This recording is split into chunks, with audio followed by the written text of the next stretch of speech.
Hi, everyone. Happy Thursday. Thank you for joining us today. My name is Heather, and then I have Pete here with us as well. So I am our customer success manager, and I will be taking us through the first part of our session, which we are going to be focusing on community guidelines for the different social sites. It's a hot topic, so we hope you guys are excited for it. So for the session today, I'll spend the first 10 to 15 minutes diving into a couple just items to talk about within community guidelines, and then Pete will come back on and he's going to help walk through a couple examples as well. So we'll look forward to that. And then at the end of the session, we'll make sure we open it up for any questions that you have live. So if I could just ask throughout the session, if you do have any questions, if you could submit them into the question box, which is right to the right of the chat. If you're looking at the webinar screen, you'll see Savannah and Pete just popped into the chat, and then to the right of that, perfect, you'll see where they just added in that question tab. So that should work great. Awesome. To get us started, if you haven't joined us before, we always love to start with an icebreaker. So mine for this week, I am moving tomorrow. You can see all of the boxes behind me. So I thought it would be a fun one to find out where everyone's favorite place they have lived has been. So if you want to participate, just go ahead and pop into the chat. And the question is the favorite place that you've ever lived. So mine is St. Thomas. I lived in St. Thomas in the Virgin Islands for a few years. And, you know, living in paradise, it definitely has its ups and downs, but it was an amazing experience. So I have to say that. Pete, thank you. Very cool. Love to see these answers. Well, I would say that being a Welshman, you know. So. Yeah, that's awesome. Super cool. I am moving to North Carolina tomorrow, so you never know. Maybe that'll be my new favorite place. Although an island is hard to top for sure. Great. So I'm going to go ahead and start sharing my screen here and jump right into it. As I mentioned, if you have any questions throughout the session, please don't hesitate to submit them in, and we'll get to those at the end.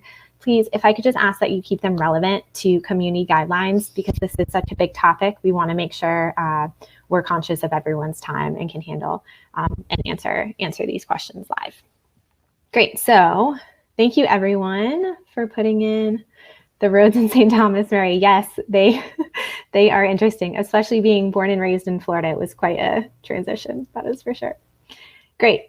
So let's make sure that you can see my screen.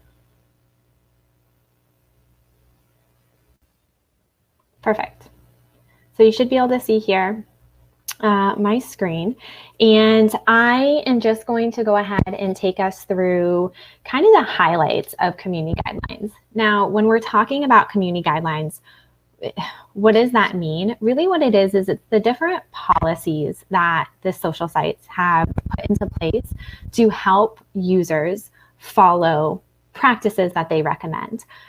They're not meant to cause any extra work on anyone or make it extra complicated for anyone. It's really there to help be a guide, right? A guideline that while you're using their social site, you're following these good practices that they're putting in place. So when thinking about community guidelines, there are going to be 5 main guidelines that you will really see across the board with all of the different social sites. Now they're going to vary and they may change slightly, but these are really like the top 5 that really across the board, if you think about, you want to make sure you're in line with all of these. So a few of them, I would say 4 out of 5 are at least pretty expected as far as what they say and what they mean.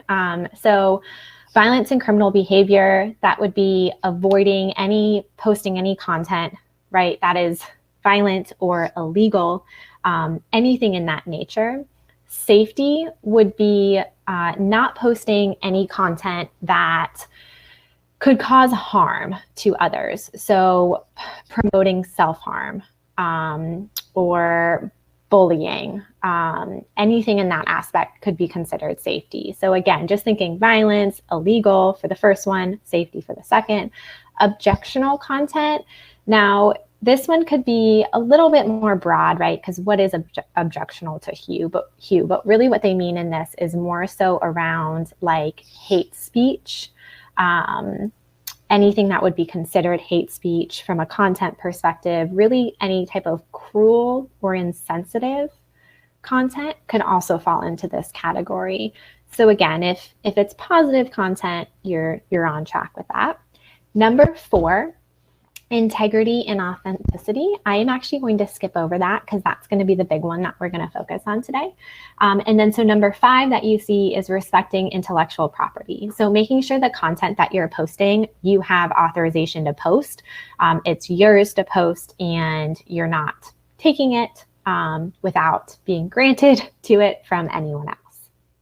So number 4, that really is kind of the big one that we want to focus on today. And the reason for that is when you're creating your content and you're publishing, you at times may run into a flag where the post has been undelivered because it has not followed community guidelines, whether it's from Twitter or from LinkedIn or Instagram, whoever that may be. And what that means is the content that you've attempted to publish to the social site, they haven't accepted it because they've flagged it and they said something here is going against our community guidelines. Now, that means it falls into one of these 4 categories. Like I mentioned, 4 of them, I think you would be able to identify if you have something in your content that seems violent or unsafe, or you've stolen it from somewhere, anything like that. But number 4 is the one that I really want to dive into. So coming into integrity and authenticity.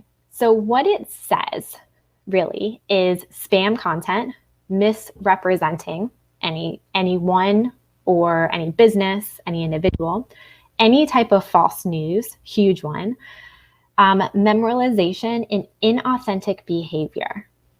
And so that's really what it says built into this guideline of integrity and authenticity. And now what we take from that from Sendible and what we believe that means as far as best practices and social is avoid posting spam, fake news articles. And that's really because they don't really represent the subject being posted, right? So don't post something that is fake or spam.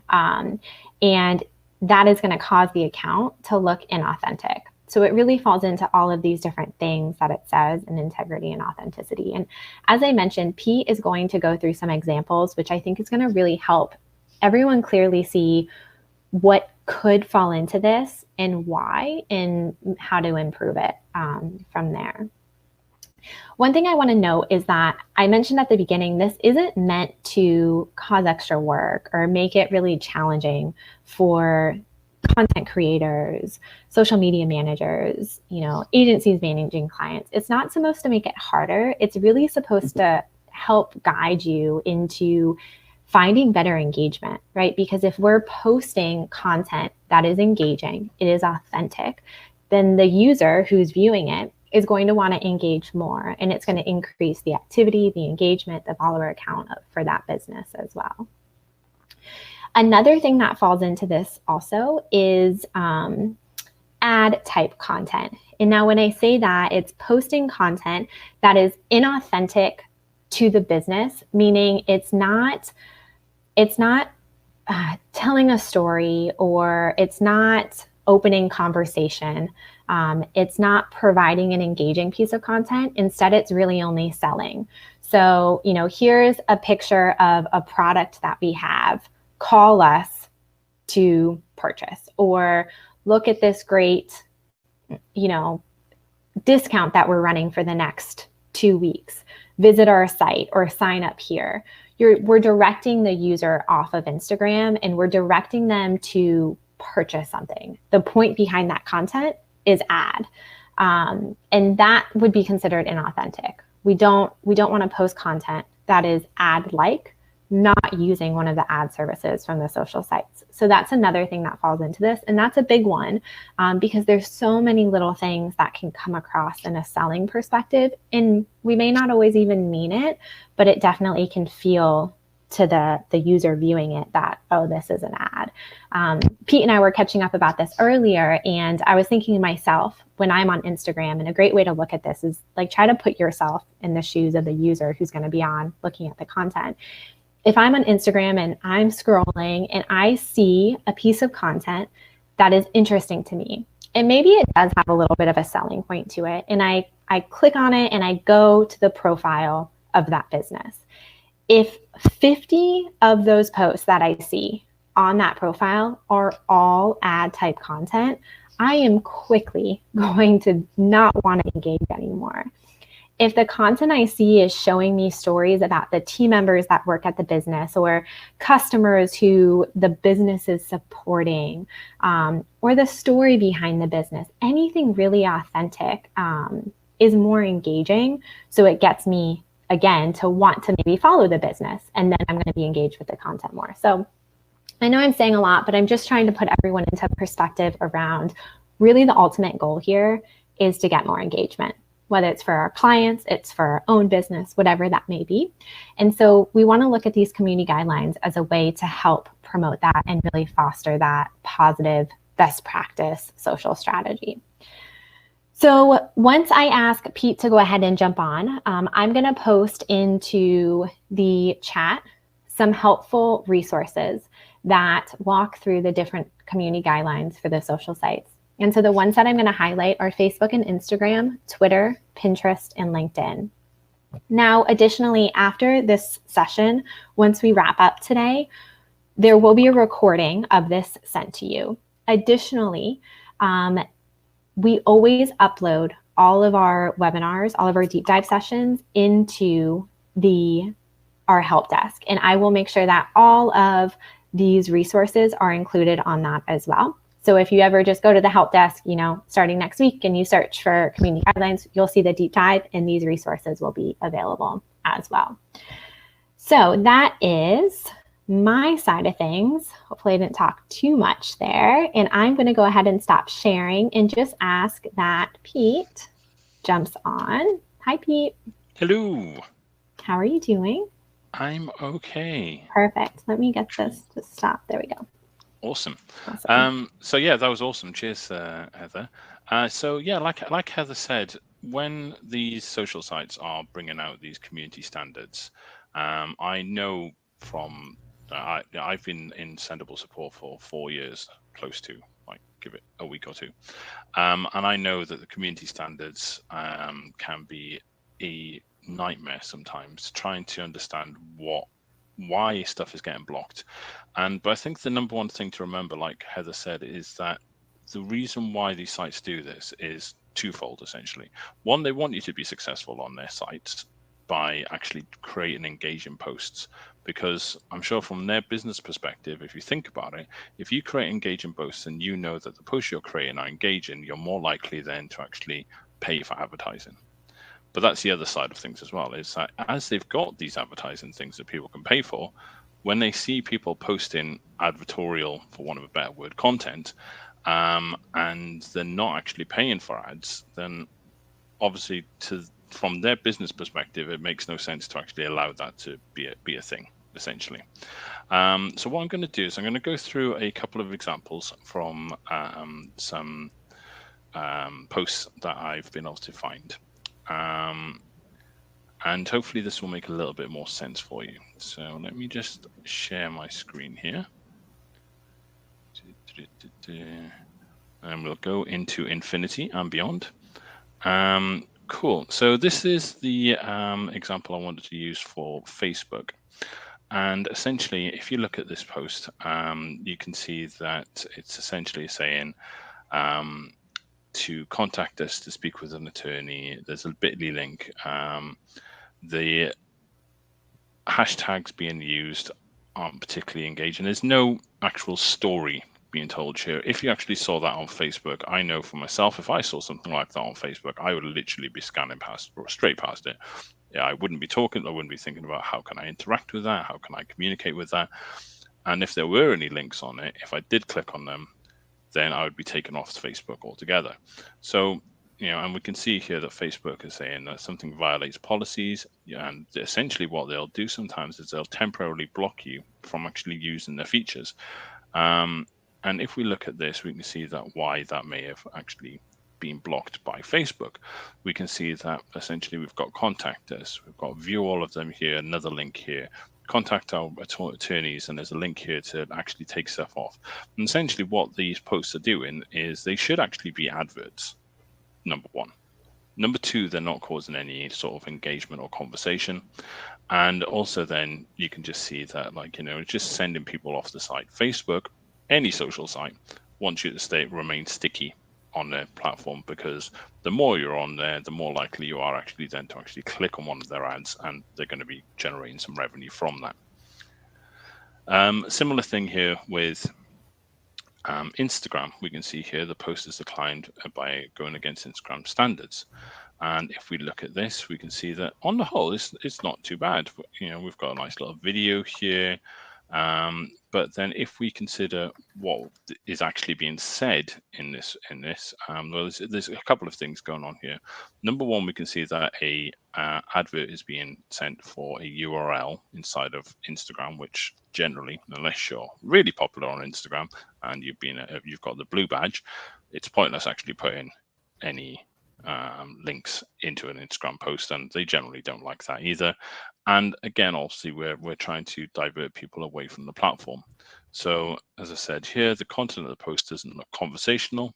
Doesn't look like a human wrote this, even though I know that humans are writing this stuff. Again, it's not engaging, it's not keeping people on. As Heather said, if you saw something like that and you clicked into it, and every other post on that Instagram account was looking like this, then you'd be backing back out of it again. You wouldn't want to spend any time on that. And what can happen sometimes is if you carry on down this route and you actually ignore these warnings, you actually get this message, which is a bit more of a, oh dear, I can't actually post anymore because Facebook has restricted the use of the account. And essentially that's something else they'll do. If they'll go, look, you're violating our community standards, right, we've warned you, you can't do anything anymore. However, I'll be giving you some tips on how to actually make sure you basically stay out of social media jail. Then also, if we look at Twitter as an example, you can see here we've got some information. Again, it's not very engaging. If we look at this option here, we can see content of the post is not conversational. Doesn't look like a human wrote it, and also encourages people off the Twitter site. So again, it's not it's not engaging. It's not basically saying, how can we have a conversation about the products and services or the business, essentially. Now, there are a couple of ways to try and make sure, if you are stuck in this position, how to get out of it, and also how to make sure you keep yourself out of it in the future as well. So the number one thing I would recommend that you do on a regular basis, and if you are in this position, definitely go and do this, is contact the third-party sites directly initially to try and get your accounts re-enabled. If you've got to a point where you cannot log in, contact their support sites. Obviously, I understand that Sendible support is here for you where we can, but if your account is blocked, then you would need to contact the third-party sites, because we can only help you so much when it comes to things like that. If you're able to access the account and you're getting these warnings, the best thing to do is to log in directly to the social site once you have access. Interact with other accounts and like and comment on people's posts. Basically use that account as if you were actually using your own Facebook, Instagram, Twitter account. Go and like some stuff. Go and comment on some stuff. Treat it like an actual, an account that you'd be using. The other thing to do then is, what will happen is, if you are getting these messages, essentially the third-party site will have robots in place, and any post that you're trying to post through, even if it's conversational at times, can still be marked as spam because you haven't been using the account directly. So log into the account, like, comment, and interact on the post. And then also for a few days, maybe about a week, create some posts natively on the platform so that you can get out of jail, essentially. And then the other thing to do is, on a regular basis, make it a habit to actually just jump into these accounts, maybe once or twice a week, 5 minutes out of your time, like some posts, comment on some stuff, and essentially make sure that from the social media gods and robots, essentially, when they're looking at your account, they can actually see that you're actually doing things normally. You're not just lining up 3 months worth of posts through to a Facebook page and you're not interacting with anything, because essentially from their point of view. If you think about it, if it's advertorial, they want you to actually pay for those adverts, and you're just essentially, what, like I said, they will be marked as spam. And if you think about it from a logic point of view, what you are actually doing there is actually, even though you can understand the intent of what's being done, sadly, that does mean that it does get flagged as spam sometimes. Yeah, absolutely. Those examples were really great, Pete. And just something to mention, Pete said just there that doing this on an ongoing basis, so logging in and engaging with others' content on an ongoing basis is really a best practice. And I know if you are an agency, you maybe have clients who don't want to do that. And I understand that. And I know it can be a challenge in so many different ways to really try to promote like these community guidelines. But just take it, like when you're speaking with the client, or if you're thinking about your own business, take it back to, how do you want your social presence to be? Are you really doing social to build an audience? Or are you doing social because you have to? Like, we really want to build this audience and have this engaging content. And part of that is being a user of these social networks as well, and doing that with other content. It's so important to have both sides. And that way it will keep you out, as Pete has mentioned, of kind of the jail side of things. But it really is just overall a good practice as well. Another thing I wanted to mention is, I know from the ad perspective, it can be really difficult depending on who your client is, or what your product is, to try to get away from having everything seem selling. Everyone struggles with this. How do you promote your business in a way that it's not selling? And you just want to go back to kind of those basics that we talked about, of building the story behind your business. Show the ins and outs. That's the stuff that people want to see nowadays, right? The team, the customers, initiatives that you guys are doing, different things like that are really going to help build the engagement anyways, but then also stay in line with the community guidelines. Yeah, totally. You can even think of it as going back to the what, who, when, how classic sort of business speak, because you can think about, what is your business about, what's your client's business about, what sort of story can you tell there, how many people are in the business, have they got any new people coming in, what, when did they start, when are they bringing out new things, think of things about along those sorts of lines to make sure that you've always got that content available, essentially. Absolutely. I don't see any questions. No, I can't see any questions. It's very quiet out there today. So. Absolutely. So in the chat, I have posted those resources, and these are just links to the different community guidelines, and then a few different resources available that goes into more details on them. As I mentioned, all of these sessions that we do record them, and then we upload them into our help desk. And you can always access those at a later time. And for this specific session, I will make sure that these resources are included as well. So if you ever need to go back to them, you have them. And I will add into the chat now as well how you can just find those deep dives really easily. Awesome. We have a question. Yay!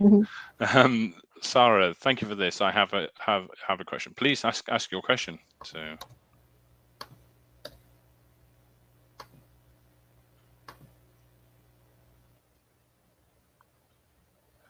Let's have a look.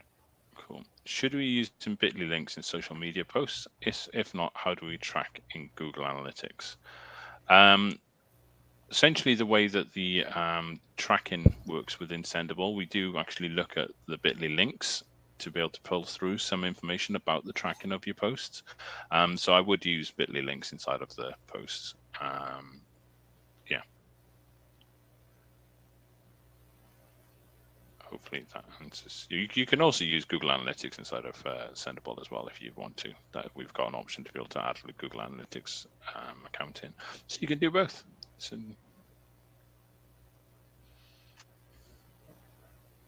she said even if they take to the site. Oh, I see what you mean. It all depends on the context that you're actually doing it in. So say, for instance, I've got a bagel shop. I've got a client who's a bagel owner, and I've got a bagel shop.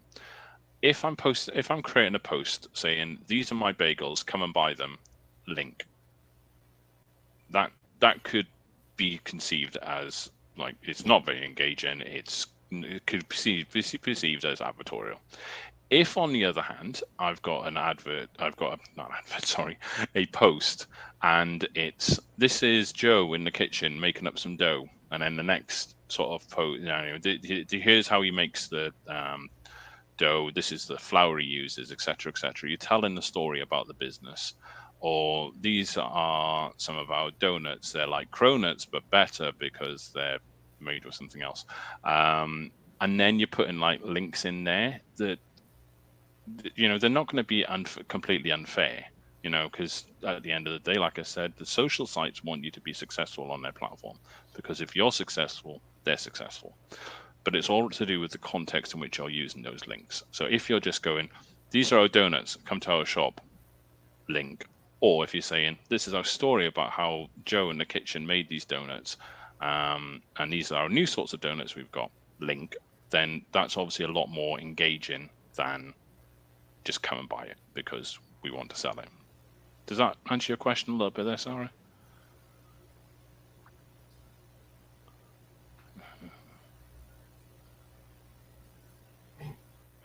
Another question. So another question from. So hopefully I'm saying your name there correctly as well, Sarah. Is should we be using hashtags across platforms, and should they be in the copy or in the comments? That's a very good question. In regards to community standards, it's not something I've really seen.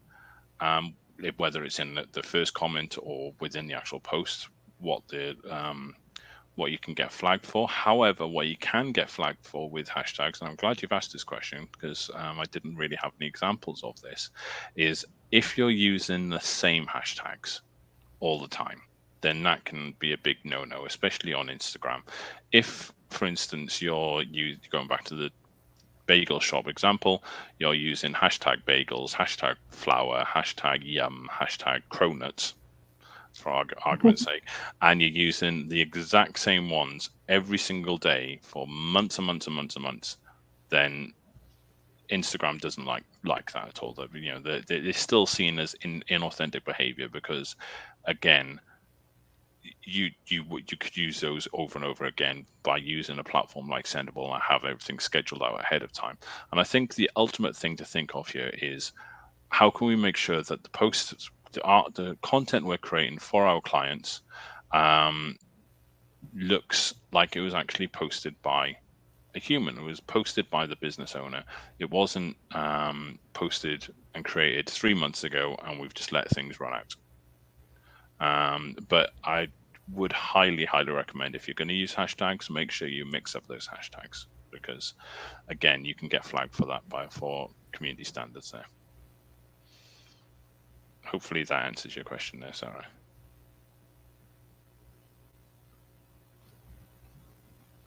Thank you very much. Awesome. Perfect. Yay. Awesome.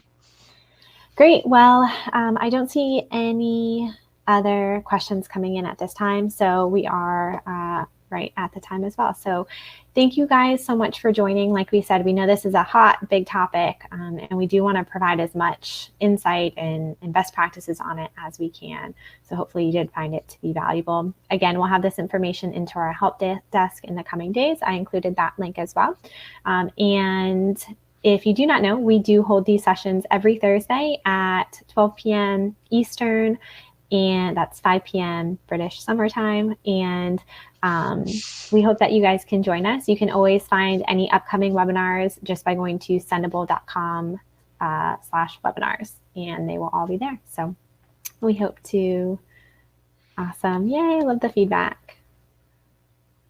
Oh yeah, that's a good point. Yeah, nice one. Cheers, Chelsea, for, yeah. The banned hashtags. Yeah. Love it. Yes, thank you, Karen, Chelsea. That is correct. There is a list of banned hashtags from Instagram. I believe one of those resources has a link in there, but Sarah, I will look and see, and if not, I can get that sent over to you as well. So that's great. Awesome. Awesome. Thank you guys so much. Really appreciate you joining. Thank you, Pete, for your time and insight as well. No worries at all. And thanks, guys. We'll see everyone soon. Cheers. Bye. Bye.